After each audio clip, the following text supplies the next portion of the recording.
Lo último en Noticias Caracol. Mucha atención, el Tribunal Superior de Bogotá acaba de decidir si los exministros del actual gobierno, Ricardo Bonilla y Luis Fernando Velasco, pueden seguir en libertad. Los exfuncionarios son procesados por el escándalo de corrupción en la Unidad de Gestión del Riesgo. Tatiana Sanabria, ¿cuál fue la decisión del tribunal?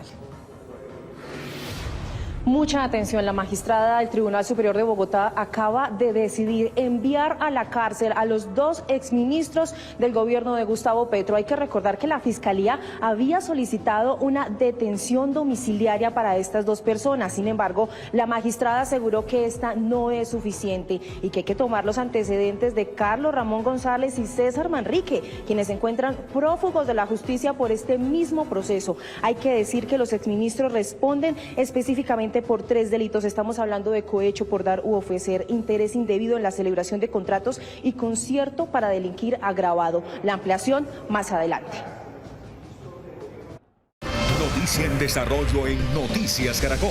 A la 1:02 p.m, volvemos con la noticia de la decisión de una magistrada que envió a la cárcel a los exministros Ricardo Bonilla y Luis Fernando Velasco. Tatiana Sanabria, nos contaba usted hace un instante que la detención domiciliaria no era suficiente. ¿En qué basó la magistrada esta decisión? Mire, Ana Milena, ella basó la decisión en varios argumentos, pero el principal de ellos son los antecedentes de otras dos personas que se encuentran prófugas de la justicia. Se trata de Carlos Ramón González y César Manrique. Aseguró que son un riesgo para la sociedad y también en el marco de esta investigación que continúa, en donde la Fiscalía ha alertado que se va a determinar la participación de más personas. Por eso, según la magistrada, es necesaria esa privación de la libertad. Argumentó que pese a que se puso en conocimiento de la Fiscalía y de la Dijín el pasaporte, la residencia, la dirección de residencia de las dos personas, esta no es suficiente y por eso la necesidad de privarlos de la libertad. Hace pocos minutos Luis Fernando Velasco aseguró en medio de esta diligencia, donde se conecta de forma virtual, él se encuentra en la ciudad de Cali, que él se iba a presentar ante las autoridades, que no era necesario enviar la policía judicial. La magistrada le respondió que sin embargo por el protocolo esta diligencia se debe realizar. Hay que decir que también en medio de la audiencia la magistrada contó con detalle todas las pruebas que puso en conocimiento de la Fiscalía. Escuchemos. El despacho considera razonable inferir que la intervención de los exministros se materializó a través de una determinación indirecta o una cadena en la que, valiéndose de su posición jerárquica y ascendiente funcional, indujeron a María Alejandra, a Olmedo López, a Sneider Augusto Pinilla a interesarse indebidamente en los referidos negocios jurídicos, exteriorizando dicho interés mediante actos de gestión, direccionamiento operativo, priorización y aceleración contractual. Que los contratos finalmente no se hubieran celebrado como consecuencia del escándalo público de la UNG-RD no desvirtúa la tipicidad de la conducta. Advirtió en la diligencia lo siguiente, que existió una empresa delictiva liderada por los exministros y que utilizaron entidades públicas como Caja Menor. En este momento interviene la defensa de las partes apelando la decisión.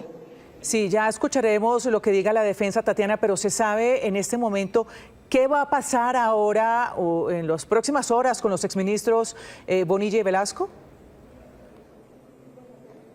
Pues mire, se espera que el señor Ricardo Bonilla, quien está presente en esta diligencia, sea notificada de esta orden de captura que ya se libró y que en ese sentido se haga efectiva automáticamente y que se estén desplazando también en los próximos minutos a la residencia del exministro Luis Fernando Velasco, la Policía Judicial, para hacer también efectiva esta orden de captura.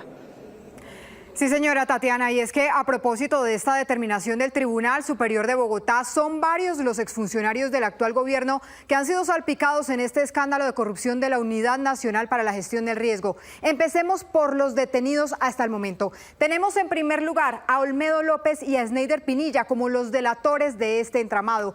Luego a Sandra Ortiz, exconsejera presidencial, señalada como la mensajera o la persona que habría entregado los sobornos justamente a Iván Name, expresidente del Senado, también detenido por este caso. Andrés Calle también se encuentra salpicado como expresidente de la Cámara de Representantes. Ambos excongresistas son investigados por recibir un millonario soborno de 4.000 millones de pesos. Y ahora a esta lista se suman los exministros Ricardo Bonilla y Luis Fernando Velasco como supuestos cerebros del entramado criminal según la Fiscalía. Ahora veamos a los congresistas investigados en este entramado de corrupción por parte de de la Corte Suprema de Justicia. Tenemos a los senadores Juan Pablo Gallo y también a Liliana Vitar, y a los representantes a la Cámara Julián Peinado, Guadid Mansur y Karen Manrique, así como el exrepresentante a la Cámara Juan Diego Muñoz. Estos excongresistas son señalados por la Corte Suprema de Justicia de supuestamente pactar contratos por más de 90.000 millones de pesos a cambio de gestionar créditos internacionales para la nación. Ahora veamos a los ministros salpicados. Además de los exministros de Hacienda Ricardo Bonilla, señalado de participar en este plan criminal para tratar de sobornar a los congresistas antes mencionados, y del exministro del Interior Luis Fernando Velasco, también salpicado por supuestamente ofrecer contratos a Julio Elías Chagui por cerca de 35.000 millones de pesos, quienes ya están detenidos en cárcel. También ha sido mencionado el exministro Diego Guevara, exministro de Hacienda, a quien señalan supuestamente también de gestionar estos sobornos. Y finalmente tenemos a los prófugos del entramado de corrupción, Carlos Ramón González y César Manrique, ambos hombres de confianza del expresidente Gustavo Petro. González fue director del DAPRE y la Fiscalía lo señala de coordinar la supuesta entrega de sobornos al entonces presidente del Senado, Iván Name, a través de Sandra Ortiz. Recientemente se le vio en una fiesta promovida por la Embajada colombiana en Nicaragua. Y finalmente tenemos a César Manrique, exdirector de Función Pública, salpicado por supuestamente recibir un soborno de 3.000 millones de pesos para direccionar de manera indebida un contrato.